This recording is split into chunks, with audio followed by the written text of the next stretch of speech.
So as the mayor, I tried to sit down and prepare some remarks for something called a pandemic that I don't think I've ever even lived through. So how do you prepare remarks for that, or more or less, or even try to explain it? So I'm not going to try to do that. I didn't have any idea I'd have to deal with this as a mayor, but here it is, and we are going to deal with it. I don't think any of us have the answers, but my advice would be to follow what you're hearing on the news and to take it serious. The federal and state governments, they get more information way quicker than we do, and so much more of it. And they're kind of charged with disseminating that information to us, and I know city staff will make sure that that gets out to the public. That's as it's needed. For now, the city buildings are closed. We're open for business. We're just not open to the public. And that's, of course, to keep staff safe and employees. The employees that can work from home are being asked to do so. I'm sure Keith will talk a little bit more about this when we come to him. If you have any potential issues, call us, email us. All of us are available. So don't feel shy in doing that. One of the presentations that were going to happen tonight was going to be by Jeff Cooper of the Dayton-Montgomery County Public Health Board.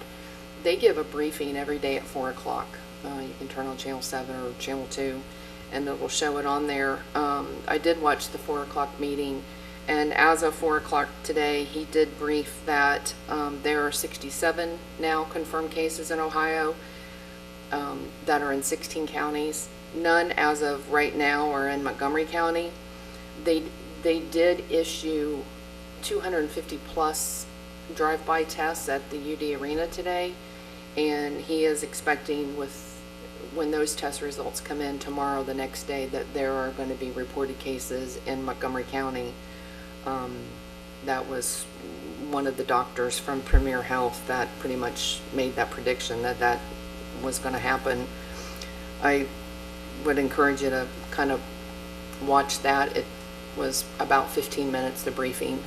They give a lot of good information on to stay diligent with the recommended protocols on hand washing and all of that stuff that you guys have heard. I'm convinced that social distancing is going to be now in the Urban Dictionary at some point. Governor DeWine has taken a pretty strong stance and really got it out there, trying to get ahead of this situation, if that's even possible. He's limiting public gatherings, social events, closing restaurants and bars.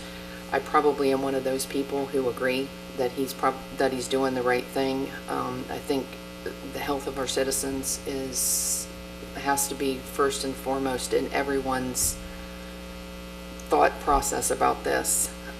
The projections of the spread, they can't even project it yet, so unfortunately it's going to get worse before it gets better. I did have a brief interaction with Dr. David Vail today at Miamisburg City Schools. They will be issuing a One Call Now tonight, and on their website they're going to have their established game plan for their academic programs, the protocols they're going to be using in the school, and probably more importantly, the meal services that are going to continue for the students who need to get to their individual schools to pick up meals. Jeff mentioned, Sarah mentioned the small businesses in Miamisburg. They are really going to have to rethink their game plan for a while, and they're really doing it. I'm impressed on social media, all of the different creative ways they're getting their food product out to the public. So I encourage you to keep them in mind. They're all our friends, and we want to help them. So I did also meet with a couple Miamisburg community leaders, a couple nonprofits. We're going to have another meeting Thursday on how maybe we can come together as a community and help some of these businesses that may need a hand up more notably when they reopen or when they need to restaff or really restock their restaurants. Hopefully we measure this in weeks rather than months, but we'll just have to see.